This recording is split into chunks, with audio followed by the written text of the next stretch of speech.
Hello friends, मैं आंचल। आज मैं आपको ये टॉपिक पढ़ाने वाली हूँ। मैंने आपको ऑलरेडी 2 टॉपिक पढ़ा दिए हैं इस चैप्टर के। हम पढ़ रहे थे इंडियन इकोनॉमिक्स, और इंडियन इकोनॉमी के अंदर हम चैप्टर 1 का 3rd टॉपिक पढ़ रहे हैं, part 3rd, that is handicraft goods. हम ये बताने वाले हैं कि इंडस्ट्रियल सेक्टर जो थी उसका क्या पोजीशन थी at the time of independence. लेकिन उससे पहले अगर आपने पीछे की 2 वीडियोस नहीं देखी हैं तो उसका लिंक मैं डिस्क्रिप्शन में दे दूंगी, तो वहां जाके आप उसे चेकआउट कर लीजिएगा। और इसके अलावा नई नई अपडेट्स पाने के लिए आप मेरे इंस्टाग्राम अकाउंट को और फेसबुक पेज को फॉलो अप कर सकते हैं। और अगर आपने अभी तक मेरे चैनल को सब्सक्राइब नहीं किया है तो उसे सब्सक्राइब कर लें। उसके बगल में जो बेल है उसे क्लिक करें ताकि हर नई वीडियो की नोटिफिकेशन आपको सबसे पहले मिले। और अगर आपको वीडियो पसंद आए तो लाइक करें, और कोई सजेशन देना चाहते हैं, कोई भी क्वेरी हो तो कमेंट करके पूछ सकते हैं। तो सबसे पहले हम बात करेंगे इंडस्ट्रियल सेक्टर की क्या पोजीशन थी। उससे पहले हम बताएंगे कि आप एक वर्ड देख रहे होंगे, सिस्टमैटिक डी इंडस्ट्रियलाइजेशन। इसका मतलब क्या होता है? सिस्टमैटिक डी इंडस्ट्रियलाइजेशन का मतलब है कि एक्चुअल में what is the status of our industrial sector after the rule of British government.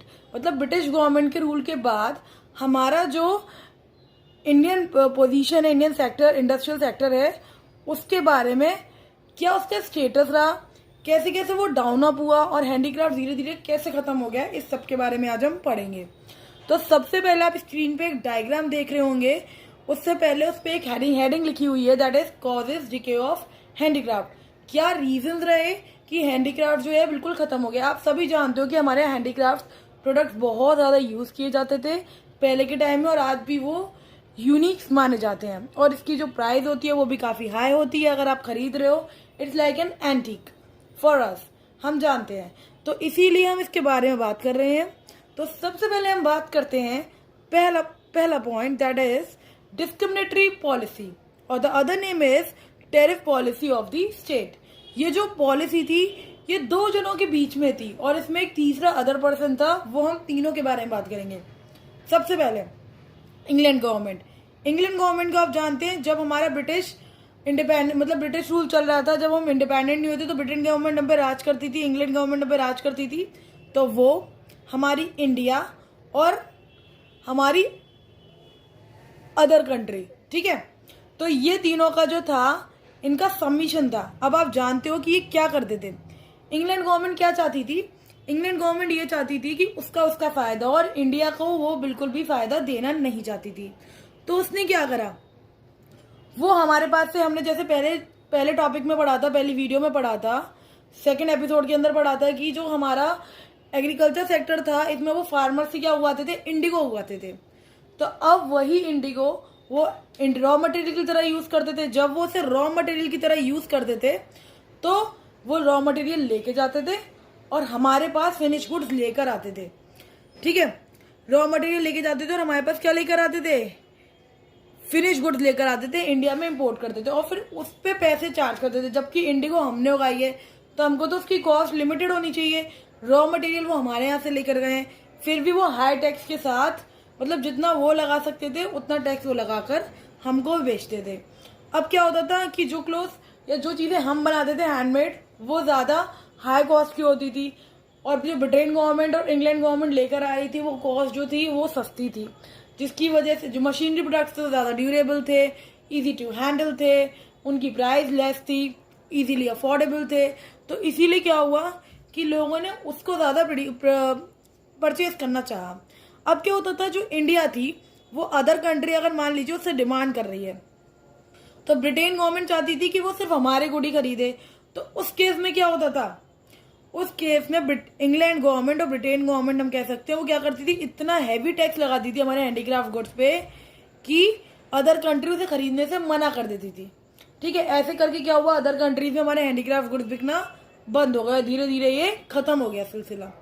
Second जो पॉइंट है जिसकी वजह से हमारा हैंडीक्राफ्ट खराब हुआ, खत्म हुआ, और कह लीजिए बिल्कुल एंड हो गया, वो था एंड ऑफ प्रिंसली स्टेट।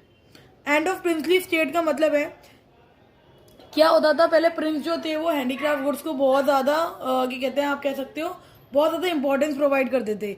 लेकिन क्या हुआ, धीरे धीरे ब्रिटेन गवर्नमेंट ने क्या करा, मशीनरी गुड्स को चेंज कर दिया हैंडीक्राफ्ट गुड्स से। तो वो क्या हुआ, प्रिंसली स्टेट के साथ खत्म होते होते, जैसे हमारा मुगल रूल गया और प्रिंस स्टेट गई, वैसे वैसे हैंडीक्राफ्ट भी डाउन हो गया।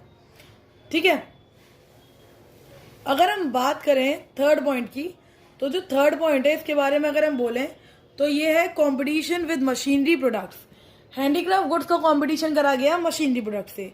अब आप ही बताइए कि अगर फॉर एन एग्जांपल आपकी मम्मा आपके लिए एक स्वेटर वूवन कर दें और एक स्वेटर आप बाहर से खरीद के लेकर आए एक जैकेट, तो आप किसको ज़्यादा प्रेफरेंस देंगे? मेरे हिसाब से तो आप ज़्यादा प्रेफरेंस मार्केट वाली को देंगे, क्योंकि वो देखने में ज़्यादा अट्रैक्टिव लगेगी, ज़्यादा कोजी होगी, ज़्यादा एडजस्टेबल होगी रेदर देन योर वूवन। तो क्या होता है कि अब ऐसे ही हुआ, मतलब सोच तो ह्यूमन सोच होती है, तो ह्यूमन सोच ये सोचती है कि हम क्या करते हैं, मशीनरी गुड्स खरीदते हैं क्योंकि ये लेस प्राइस पे अवेलेबल हो जाते हैं, वूवन में ज़्यादा टाइम लगता है, बहुत टाइम कंज्यूमिंग है, ये ज़्यादा अट्रैक्टिव नहीं होते, मशीनरी गुड्स ज़्यादा अट्रैक्टिव होते हैं, ये लो कॉस्ट पे अवेलेबल नहीं होती है, लो कॉस्ट पे अवेलेबल है। तो बेसिकली उन्होंने क्या करा, कॉम्पिटिशन करा मशीनरी गुड्स का हैंडीक्राफ्ट से, और मशीनरी गुड्स में विन अप हो गया, हैंडीक्राफ्ट पीछे छूटता चला गया। ठीक है, फिर एक बात आई, new pattern of demand. New pattern of demand का मतलब क्या है मालूम है आपको? एक नई तरह की डिमांड जनरेट हुई। वो कैसे हुई? आप जानते हो कि ब्रिटिश जो है, ब्रिटिश गवर्नमेंट के रूल के टाइम पर ब्रिटिश जो कल्चर था, जो वेस्टर्न कल्चर था, उसका इंडिया के लोगों में बहुत ज़्यादा इम्पैक्ट पड़ा। इतना इम्पैक्ट पड़ा, आप कह लीजिए इतना ज़्यादा इम्पैक्ट पड़ा कि जो लोगों की लाइफस्टाइल थी वो धीरे धीरे करके चेंज हो गई, और उन्होंने किसको प्रेफरेंस देना शुरू कर दिया? मशीनरी गुड को प्रेफरेंस देना शुरू कर दिया, और लोगों ने हैंडीक्राफ्ट गुड्स को बिल्कुल डेड कर दिया, मतलब वो बिल्कुल यूज़ करना उन्होंने बंद कर दिया। अगर हम बात करें मशीनरी गुड्स की, तो हम ये कह सकते हैं कि एक और लास्ट पॉइंट है जिससे हैंडीक्राफ्ट बिल्कुल डाउन हो गया और मशीनरी गुड्स ने पूरा मार्केट कैप्चर कर लिया। वो लास्ट पॉइंट है introduction of railway. What does introduction of railway means? Introduction of railway का मतलब है, रेलवे जो है वो इंट्रोड्यूस हुई। रेलवे कब इंट्रोड्यूस हुई? ये ईयर बहुत इंपॉर्टेंट है, 1853 में रेलवे इंट्रोड्यूस हुई थी। ये आपको पता होना चाहिए और आपको याद होना चाहिए, ठीक है, क्योंकि ये मल्टीपल चॉइस में आता है, तो आपको बिल्कुल अच्छे से पता होना चाहिए। अब रेलवे ने कैसे खत्म करा ये सुन लीजिए आप।